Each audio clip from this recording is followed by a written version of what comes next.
तमाम पार्टियां जिसके अंदर कांग्रेस और उसके अलायंस समूह, एक तरफ वो पार्टियां जिन और दूसरी तरफ हम वो लोग जो गांधी जी की विचारधारा को लेके आगे बढ़ रहे हैं। तमाम साथियों को यह फैसला करना पड़ेगा।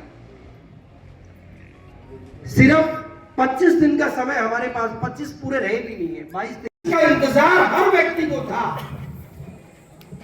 कि भाई जितना हरियाणा प्रदेश के अंदर गलत काम बोलते हुए, क्योंकि आप कांग्रेस पार्टी के तमाम वरिष्ठ कार्यकर्ता हो, आज आप लोग मजबूती से बैठकर अपने अपने गांव के अंदर जब खड़ा करने वाले इकलौते अध्यक्ष थे भाई अनिल वर्मा जी, आज इन्होंने मेहनत करके काफी साथी जो का सभी का मंच पर स्वागत करते हैं।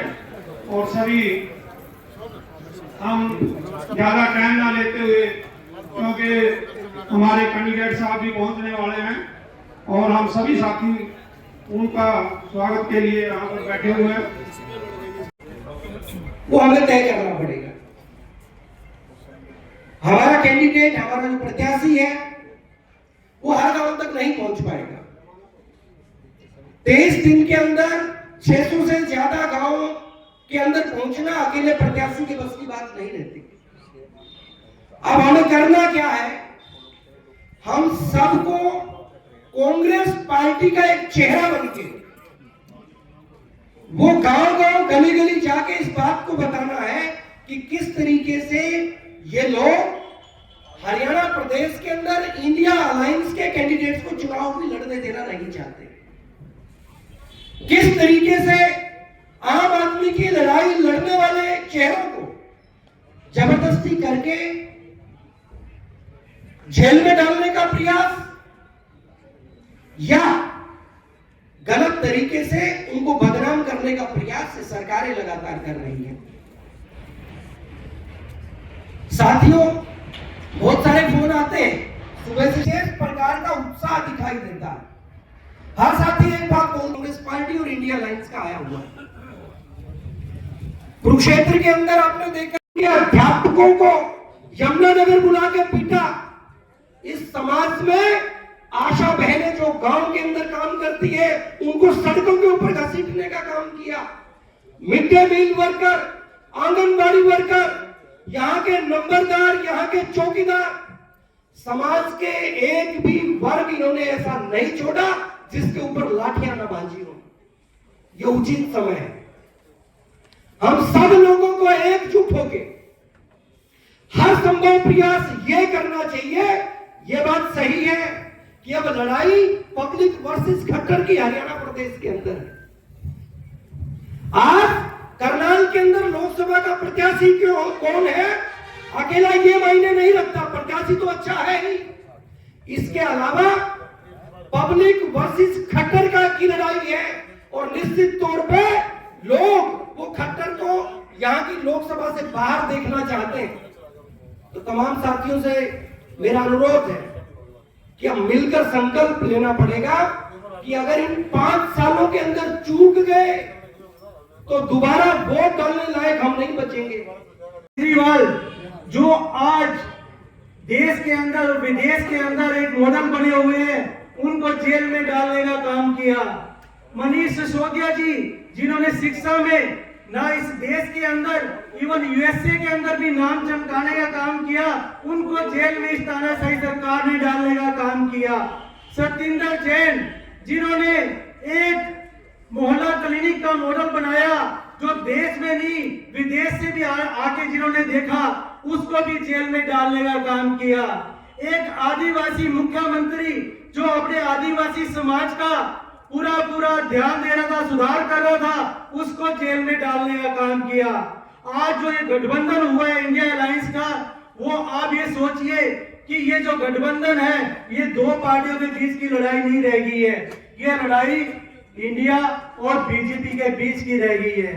मैं आपसे एक चीज और बोलना चाहूंगा कि जो आज की डेट में आपने ये नहीं सोचना कि बीजेपी का कैंडिडेट हराना, आप जो कैंडिडेट हराना, एक तानाशाही सरकार को हराना है, एक ऐसी सरकार को हराना है जिसने देश के अंदर हर एक के ऊपर जुल्म किया है, ऐसा कोई वर्ग नहीं छोड़ा जिसके ऊपर उन्होंने जुल्म नहीं किया। आपने 2 बार उनको मौका दिया, 5 साल एक बार दिए, 5 साल एक बार दिए, लेकिन आज आपको मौका मिला है। आज आपके पास बाबा भीमराव अंबेडकर जी ने जो वोट डालने का जो अधिकार दिया था वो आज आपको मिला है। आप ये सोचिएगा कि जो वोट डालने का अधिकार है ये एक बंदूक ऐसी है आपके पास जो 2 दिशा में काम करती है। अगर वो सही दिशा में चलेगी तो एक सरकार की दशा और दिशा बदलने का काम करेगी, उस तानाशाही को दूर करने का काम करेगी। अगर गलती से आपने दूसरी दिशा में चला दी तो फिर 5 साल आप ढूंढते रहेंगे सोशल मीडिया पे कि क्या कोई एमपी था, उसके दूसरी के पोस्टर लगाते रहेंगे, उस पे इनाम रखते रहेंगे। उससे बढ़िया है कि आपने जो ये वोट का अधिकार है वो बहुत सोच समझ के यूज करना है और इंडिया में आएंगे और आपके गांव में आएंगे। ये चुनाव आम आदमी पार्टी और अन्य कांग्रेस पार्टी और अन्य गठबंधन के जितने भी साथी हैं, जितने भी समाज सेवी हैं, सबको मिलके ये चुनाव लड़ना है। ये चुनाव कोई आपने बुद्धि राजा जी के लिए लड़ना, ये चुनाव आपने अपने बच्चों के भविष्य के लिए लड़ना है। ये चुनाव आपने बच्चों की अपने भविष्य की लाठी है, जो अपने बुढ़ापे की लाठी है, उसके लिए लड़ना है। ऐसा ना हो वैकेंसी आप ढूंढे, वैकेंसी आपको इजराइल में मिले। आप अपने बच्चों को इजराइल नहीं भेजना चाहोगे या भेजना चाहोगे? मैं जिस गांव में जाता हूं वहां पे 2 बूढ़ा बूढ़ी बैठे होते हैं, बड़ी बड़ी कोठियां होती हैं, बच्चे देखने को नहीं मिलते। या कनाडा चले जाते हैं या फिर जो वैकेंसी मिलती है वो इजराइल के लिए मिलती है। हमें ऐसा समाज चाहिए, ऐसी सरकार चाहिए जो सभी वर्ग को साथ में लेके चल सके। किसी पे लाठी चार्ज ना हो, किसी सरपंच पे लाठी चार्ज ना हो, कहीं किसी महिला पे लाठी चार्ज ना हो, किसी आशा वर्कर पे लाठी चार्ज ना हो। मैं सभी आपसे दोबारा हाथ जोड़ के अनुरोध करूंगा कि इंडिया अलायंस के गठबंधन के साथी को इतनी वोट दें कि बीजेपी वाले देखें बूथ पे हमें वोट पड़ी है, उनको एक भी वोट नहीं पड़नी चाहिए। जय हिंद, जय भारत। साथियों, हमारे बीच में हमारे प्रत्याशी दिव्यांशु बुद्धि राजा जी के पिताजी, हमारे अंकल लाजपत राय बुद्धि राजा जी हमारे बीच में पहुंचे। एक बार जोरदार तालियों से स्वागत कीजिए। और दिव्यांशु बुद्धि राजा जी अब भी युवा के प्रदेश अध्यक्ष, जिन्होंने युवाओं की सड़कों पे छात्रों की सबकी आवाज उठाई है। और इस खट्टर सरकार ने जब वो चुनाव लड़ने आया तो 2022 के 2018 के पिछले केस उन पर दर्ज कर दिए। उन पर कोई केस लड़ाई झगड़े का नहीं है। उन पर जो केस है वो युवाओं की लड़ाई लड़ते थे, वो छात्रों के लिए संघर्ष करते थे, वो पोस्टर लगाने गए थे कि सीएम साहब रोजगार दो। जब रोजगार की बात आई तो सीएम साहब ने उन पर पर्चा दर्ज कर दिया। आज उनकी हाई कोर्ट में याचिका डाली हुई थी जिसमें उन्हें जमानत मिल गई है और उनके प्रचार के लिए वो नहीं आ सके। बेचारे उनकी बहन और उनके पिताजी आप लोगों के बीच में पहुंचे हैं। तो मैं सबसे यही अपील करूंगा कि आने वाली 25 तारीख को दिव्यांशु बुद्धि राजा को अधिक से वोटों से बनाए। और युवाओं के लिए एक बात कहना चाहता हूं, जो पहाड़ से टकराता है वो तूफान होता है, जो पहाड़ से टकराता है वो तूफान होता है, और जो तूफान से टकराता है वो नौजवान होता है। धन्यवाद। जय। भाई बोल से घड़ा बढ़ता है, एक एक वोट से बात बढ़ेगी। कभी आप सोचो कि मेरी वोट तो कोई और चली जाए उससे क्या फर्क पड़ेगा? नहीं, एक एक वोट से बात बढ़ेगी। भाई पहले ये बताओ, वोट दोगे दोगे हाथ खड़े करके बताओ सारे। और भाइयों, ज्यादा लंबी चौड़ी बात तो मैं नहीं करूंगा क्योंकि मेरे से पहले हर प्रकार की बात स्टेज पर हो चुकी है। आप कृपया करके मंच पर भी जो पीछे भाई बैठे हैं वो चुपचाप बात सुनते रहे। हम हमारा नेता आपके गांव में नहीं पहुंचेंगे। हम सब कार्यकर्ता हैं भाइयों, हम लीडर नहीं हैं। हम सारे के सारे काम करने वाले हैं। काम करने वाले आगे नहीं भाइयों, आज खड़े करके बताओ। काम किस तरह होगा? काम ऐसे होगा भाई, बाहर का तो हमने ठेका ठाने रखा, इंद्र हल्के का जिताओगे बताओ, पक्की बात है ना? आप सबका बहुत बहुत धन्यवाद। और हम एक विश्वास दिलाते हैं आपको, एक बात विश्वास दिलाते हैं आपको भाई, बाहर का तो हमने ठेका ठाने रखा, इंद्र हल्के से हम आपको लीड दिलवा के भेजेंगे। बहुत बहुत धन्यवाद। जय हिंद। साथियों, आप सब जानते हैं कि एक नौजवान आपके बीच आया हुआ है, आपके प्रत्याशी के रूप में दिव्यांशु बुद्धि राजा जी। और पहले 2018 में उनके ऊपर एक मुकदमा दर्ज किया जाता है और उसके बाद वो षड्यंत्र चलते चलते आज यहां तक पहुंचा। पहले एक मुख्यमंत्री दिव्यांशु बुद्धि राजा को रोकने की कोशिश कर रहा था, अब दो मुख्यमंत्री मनोहर लाल खट्टर और नायब सैनी, ये दोनों दिव्यांशु बुद्धि राजा जी का राह रोकने की कोशिश कर रहे हैं। और इन्हीं षड्यंत्रों के चलते उनके खिलाफ तरह तरह के आरोप लगाकर उनको जेल भेजने की साजिशें चल रही है। लेकिन मैं बधाई देना चाहता हूं आप सबको कि भाई दिव्यांशु बुद्धि राजा जी को बेल मिल चुकी है। इस कार्यक्रम में तो वो नहीं पहुंचे हैं, लेकिन आगे जो हमारा असंध का कार्यक्रम है उसमें वो उपस्थित रहेंगे। मैं अपने मंच के सभी नेताओं से ये अपील करता हूं कि जो मंच की गरिमा है, जो मंच का सम्मान है, उसको बचा के रखना हम सबकी जिम्मेदारी है। ये क्षण है एकजुट होकर इस मनोहर लाल खट्टर की सरकार को, नायब सिंह सैनी की सरकार को, भाजपा की सरकार को उखाड़ फेंकने के लिए। मैं इस कड़ी में आमंत्रित करना चाहूंगा भाई अंग्रेज सैनी जी 1 मिनट में अपनी बात कहेंगे, फिर हमारे साथ दिव्यांशु बुद्धि राजा जी के पिताजी, उनके 2 भाई, उनको भारी बहुमत से जिताओ। जय हिंद, जय भारत। सभी साथियों ने एक ही अपील की है कि इस चुनाव को हमने कैसे जीतना है। चाहे नार सिंह जी ने किया, संधू जी ने, रामफल जी बोले, हमारे सभी रतन सिंह जी बोले, सभी साथियों ने एक ही निवेदन किया है कि इस चुनाव को हमने जीतना है। जीतना किस लिए है कि आज आप देख रहे हैं कि जो मौजूदा सरकार के जो कार्य हैं उनसे पूरे देश और प्रदेश की जनता निराश है। आज दुखी है लोग, क्योंकि इन 9.5 साल के अरसे में कोई ऐसा कार्य नहीं हुआ जिसके लिए हम उनकी प्रशंसा कर सकें। अगर उन्होंने कोई कार्य किया होता तो हम उनकी प्रशंसा अवश्य करते। आज उनके पास बोलने के लिए कोई चीज नहीं है, लेकिन उनके 9.5 साल के कार्य के खिलाफ हमारे पास 10 साल कार्यकाल जो पिछली सरकार रही चौधरी भूपेंद्र सिंह हुड्डा जी के नेतृत्व में, उस समय जो भी कार्य हुए आपके सामने रहे। कोई भी वर्ग ऐसा नहीं रहा जिसके लिए उस वक्त काम ना किया गया हो, चाहे किसान वर्ग हो, मजदूर वर्ग हो, कर्मचारियों, अधिकारियों, दुकानदारों, कोई भी व्यक्ति ऐसा नहीं था जो हुड्डा जी के पास गया उसका काम ना हुआ हो। लेकिन ज्यादा ना कहते हुए एक बात जरूर कहूंगा, इस सरकार में आप देख रहे हैं कि करनाल के अंदर सचिवालय के सामने 9.5 साल तक हर वर्ग के लोगों ने वहां धरना दिया है। हर वर्ग के लोग वहां पर उन्होंने धरना देकर अपनी बात को मनवाने का कार्य किया है। किन्हीं कोई बात नहीं मानी गई, चाहे आशा वर्कर हो, चाहे हमारे मनरेगा के भाई हो, चाहे दूसरे हमारे कर्मचारी हो, चाहे हमारे किसान भाई हो। किसान भाइयों के साथ क्या हुआ वो भी आप सभी जानते हैं। और आप ये भी जानते हैं कि एक चुने हुए लोग जो हमारे सरपंच हैं, जो हमारी ग्राम पंचायतें हैं, उनके अधिकारों को छीनने का कार्य किया गया, वो अभी आपके सामने है। मैं ज्यादा ना कहते हुए, समय मिलेगा हम हर गांव जाएंगे, जैसे भाई केश ने कहा कि हम हर गांव में जाकर, चौपालों में जाकर, आपके बीच में जाकर आपसे बात करेंगे और ज्यादा विस्तार से राजनीति की बातों की आपसे वोट के पूरी करेंगे।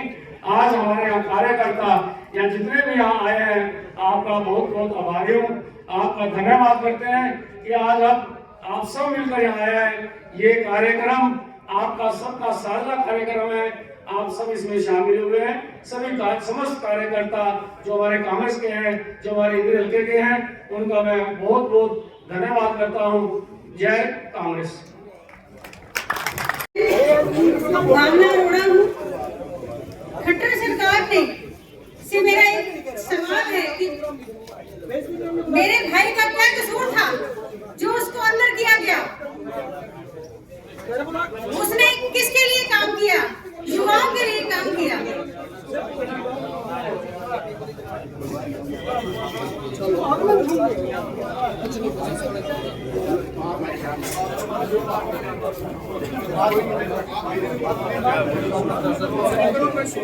बच्चे में उठाए जिसकी इस दुनिया में मां नहीं है, जिसने युवाओं की नौकरियों के लिए आवाज उठाई, पुलिस की लाठियां तक उसने खाई, 7-7 दिन उसने भूख हड़ताल की। क्या कर लेगी खट्टर सरकार? उसके खिलाफ कुछ नहीं कर सकती खट्टर सरकार।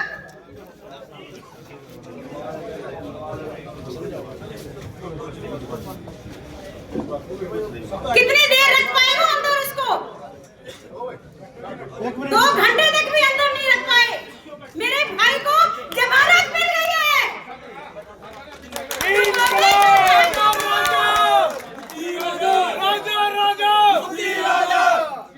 डुबो दे जो जहाजों को, उसे तूफान कहते हैं। जो तूफानों से टकराए उसे दिव्यांशु बुद्धि राजा कहते हैं। मेरी आपसे एक ही निवेदन है, मैं आपकी भी बहन हूँ, बस मेरे भाई को जिताइए, उसको वोट देके जिताइए।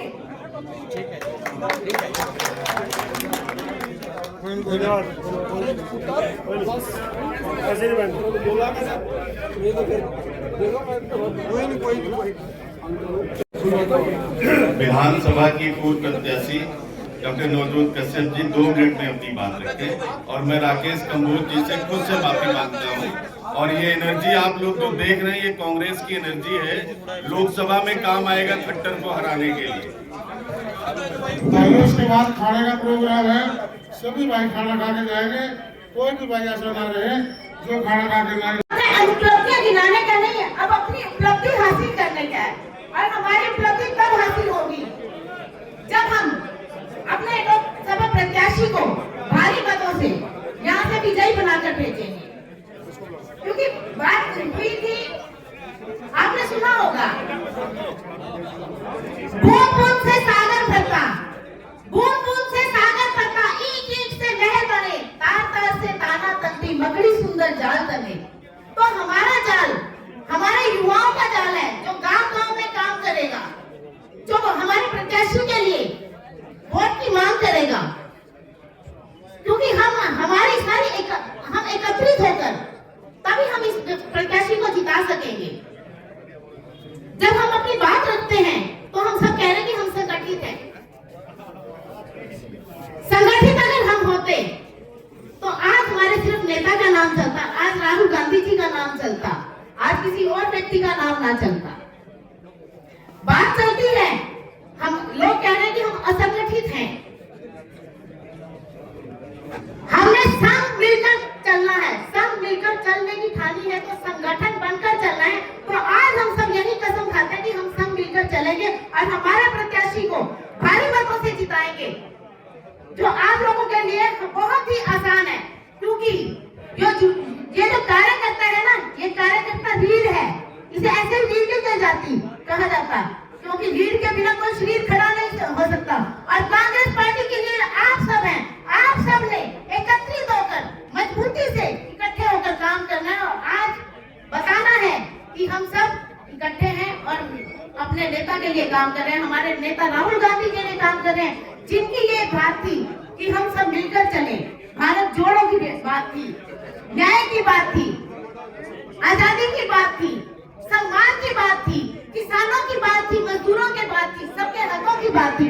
आज हमने उन सब चीजों के लिए लड़ना है जिसके लिए हमें मौका मिला है, क्योंकि मौके दोबारा नहीं मिलते।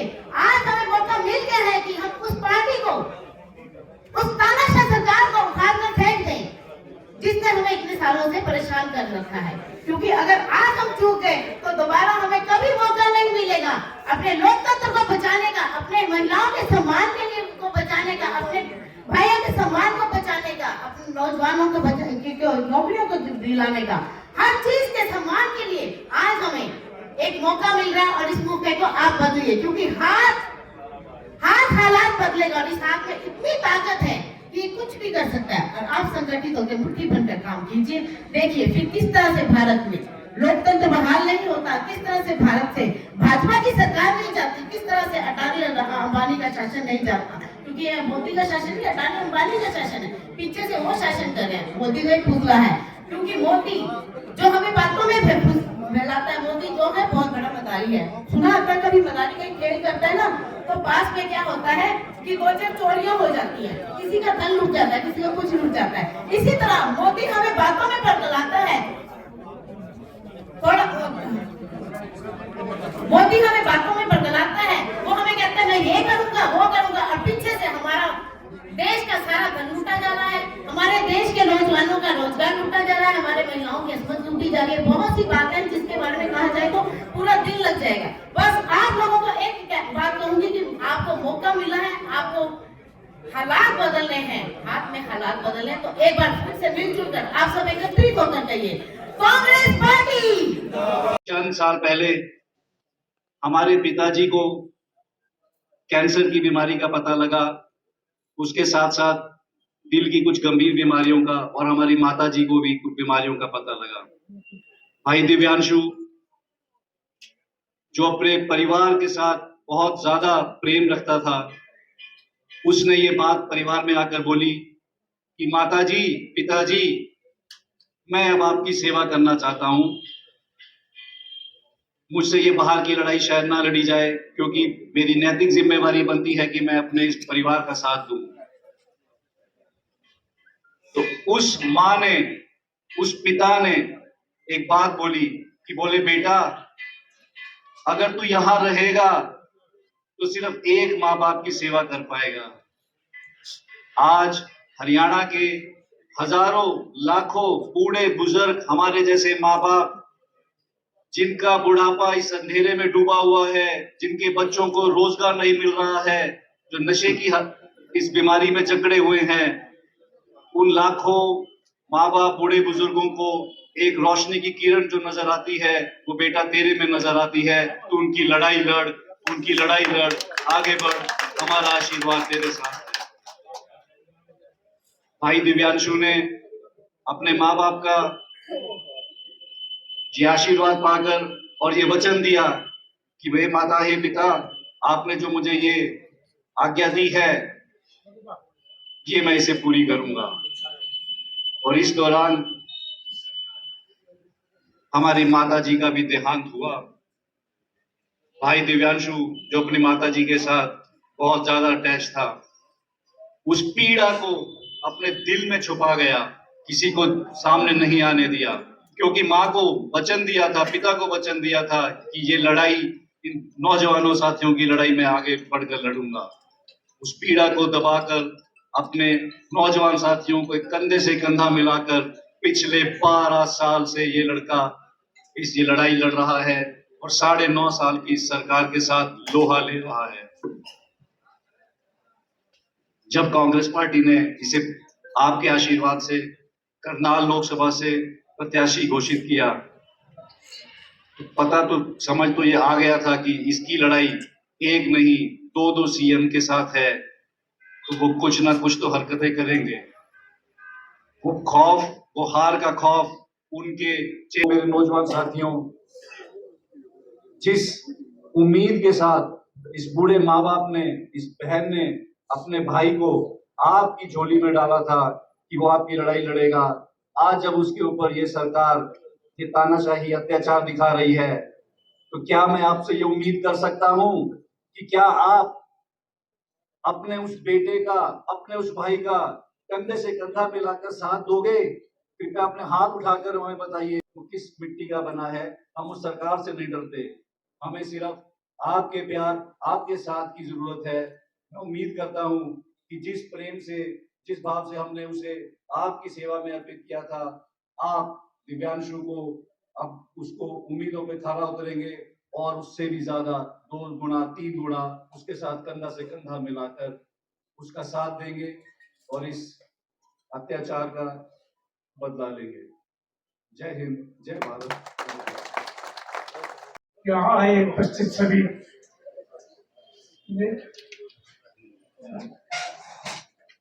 साथीगण, मेरी आपसे एक ही प्रार्थना है कि मैं कैंसर का मरीज हूँ, हार्ट का मरीज हूँ, और मैं इतना नहीं कह सकता, इतना कि मेरे को बोलना चाहिए बाकी मैं ये इतना पूछ रहा हूँ कि मेरे बेटे का कसूर क्या है।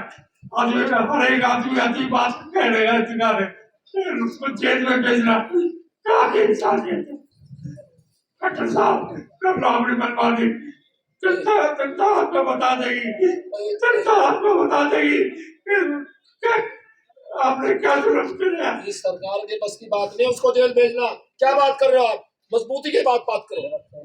हाँ मेरे बस की नहीं है जी, मैं बीमार हूँ।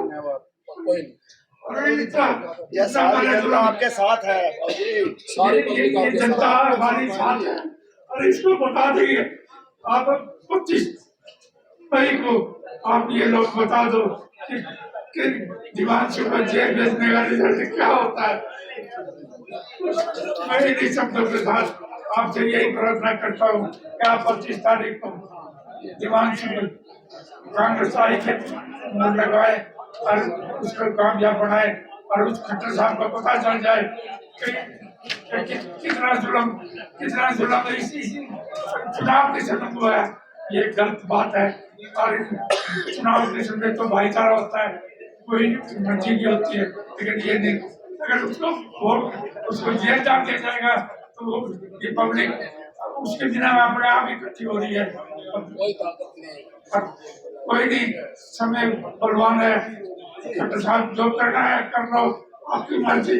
लेकिन मैं इतना ही कहूँगा कि आप लोग हमारा साथ दो,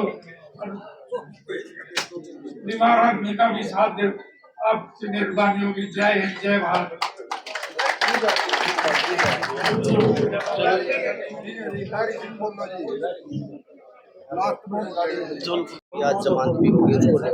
खट्टर सरकार कुछ नहीं कर पाई उसके लिए।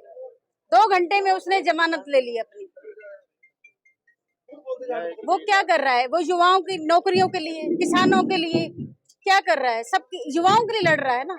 मैं तो एक ही निवेदन करूंगी जनता से, देखो जैसे वो मेरा भाई है, आपका भी भाई है, सब उसको वोट डाल के जिताएं उसको। खट्टर सरकार ने बहुत गलत किया है मेरे भाई के साथ। मैं खट्टर सरकार को चुनौती देती हूँ। वो क्या, दिव्यांशु क्या, मैं और करनाल उसको जिता के दिखाएंगे उसको। पिताजी भी भावुक हुए हैं यहाँ पर, उनका भावुक भाषण हुआ है। आप भी भावुक हो रही है। मैम लगता नहीं समय भावुक होने की जरूरत नहीं है। लोगों की लड़ाई आप लड़ रहे हैं, अगर आप ही भावुक हो तो कैसे चलेगा? क्यों डाला गया? अगर वो क्यों उनको कोर्ट में क्यों पेश किया गया है? क्यों डाला जा रहा है? उस पर बेतुके जो डाले जा रहे हैं, उसके पहले वाले केस कर रहे हैं उसके ऊपर, तो तुम लोगों पे केस नहीं है। तुम आज चुनाव के वक्त उसको अंदर डाल रहे हो। क्यों डाल रहे हो चुनाव के वक्त अंदर? तुम क्या भाजपा डर चुकी है, ऐसा मानते हैं आप? डर चुकी है वो। दोनों सीएम डर रहे हैं उससे। 31 साल का लड़का, इनको खदेड़ेगा मनोहर लाल खट्टर को यहाँ से। मैं उसकी बहन, उसके साथ हूँ। तो लोगों से मिलेंगे, जा करके अपील करोगे? सबके पास जाऊंगे। सबसे अपील मैं करती हूँ कि उसको ज्यादा से ज्यादा वोट देकर जिताएं, अपने बच्चे का साथ दें। कांग्रेस कार्यकर्ताओं के लिए भी दोष